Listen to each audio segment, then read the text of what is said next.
بسم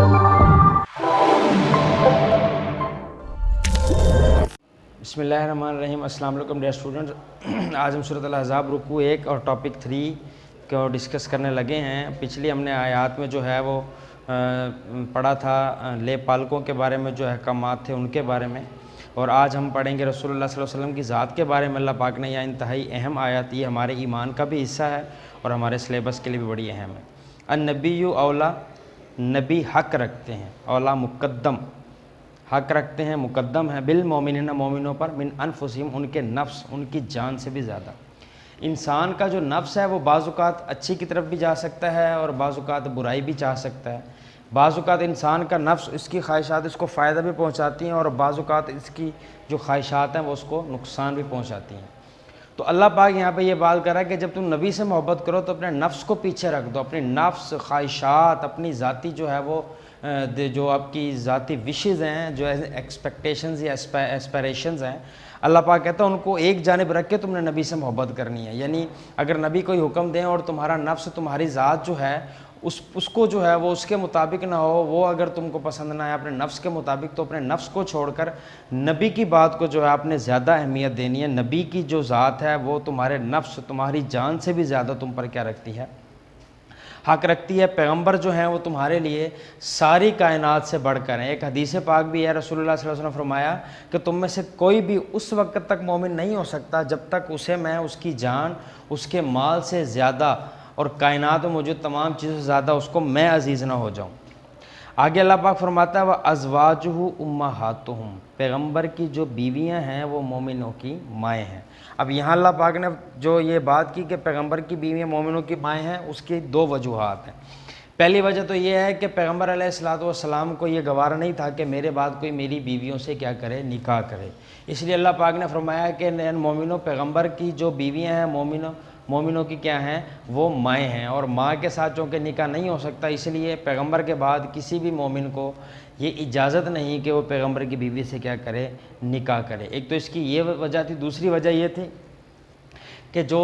ہجرت کے بعد یا مال غنیمت یا باقی کا جو ترکہ تھا، اس کی جو تقسیم اللہ کے نبی نے کرنی تھی، تو یہاں پر اللہ کے نبی کو جو ہے وہ مومنین کے لیے ایک روحانی باپ قرار دیا گیا ہے۔ تو کچھ لوگوں کے کانسیپٹ کے مطابق جو روحانی باپ ہے اس کو اسی طرح سے اس کا جو ہے وہ لیا جاتا ہے جس طرح کہ اصل باپ، لیکن اللہ پاک آگے فرماتا ہے کہ لیکن ایسا نہیں ہے۔ وہ اولو الارحامی، خون کے رشتہ دار، جو تمہارے اپنے خاندان اور خون کے رشتہ دار ہیں،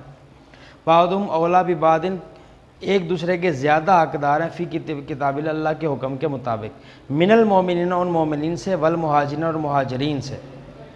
یعنی وہ لوگ جو ایمان لائے اور مومنین جنہوں نے ہجرت کی، آپ کے ترکے میں ان مومنین اور ان مہاجرین سے بھی زیادہ آپ کے اپنے رشتہ دار جو ہیں وہ زیادہ حق رکھتے ہیں۔ الا ان تفعلوا الی اولیاءکم، ہاں معروفہ، اگر تم اپنے دوستوں کے ساتھ خود احسان کرنا چاہو، خود ان کو جو ہے وہ اپنے ترکے میں سے دینا چاہو احسان کے طور پر، تو کانا ذالک فی کتاب اللہ، کتاب مستور، اللہ تعالیٰ کہتا ہے کہ ہم نے یہ بات کتاب میں واضح لکھ دیا۔ اب اگلی جو آیت ہے، اس میں اللہ پاک جو ہے وہ ایک عہد کے بارے میں بتا رہا ہے، جو عہد اللہ پاک نے تمام انبیاء کرام سے لیا اور ان کو اکٹھا کیا اور ان کو کہا کہ میں تمہیں دنیا میں نبی بنا کر بھیجوں گا، تم نے میری توحید کی اور میرے احکامات کی دنیا میں تبلیغ کرنی ہے اور سچائی جو ہے لوگوں کو بیان کرنی ہے۔ یاد رکھیں کہ یہ عہد اس عہد سے الگ ہے جو عہد اللہ پاک نے تمام انبیاء اور تمام عام لوگوں کو اکٹھا کر کر عالم ارواح میں لیا، جس کے بارے میں قرآن پاک میں ذکر ہے کہ اللہ پاک کہتا ہے میں نے تمام لوگوں کی، انسانوں کی ارواح کو اکٹھا کیا اور ان سے سوال کیا الست بربکم، کیا میں تمہارا رب نہیں ہوں؟ قالوا بلا، سب نے کہا جی ہاں آپ ہمارے رب ہیں۔ اس عہد کے علاوہ اللہ پاک نے یہاں ذکر کیا کہ ہم نے نبیوں سے علیحدہ سے بھی عہد لیا اور بڑا پکا عہد لیا، یعنی یہ ایک عام عہد نہیں، اس کا تعلق اس عہد سے نہیں جو عہد مجموعی طور پر لیا گیا، یہ ایک علیحدہ سے اللہ پاک نے عہد لیا کہ اے نبیوں میں، یعنی اپنے انبیاء سے کہ میں تمہیں دنیا میں اپنی نبوت دے کر بھیجوں گا، اپنی کتاب دے کر بھیجوں گا، تم نے سچائی کے ساتھ اس کی کیا کرنی ہے، تبلیغ کرنی ہے۔ اللہ کہتا ہے وَإِذْ أَخَذْنَا، اور جب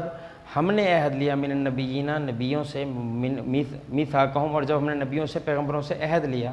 وَمِن کا کے سے مراد یہ رسول اللہ صلی اللہ علیہ وسلم کی ذات اور آپ سے عہد لیا، وَمِن نوح سے عہد لیا، ابراہیم سے لیا، موسیٰ و عیسیٰ ابن مریم، موسیٰ اور عیسیٰ ابن مریم سے جو ہے وہ عہد لیا۔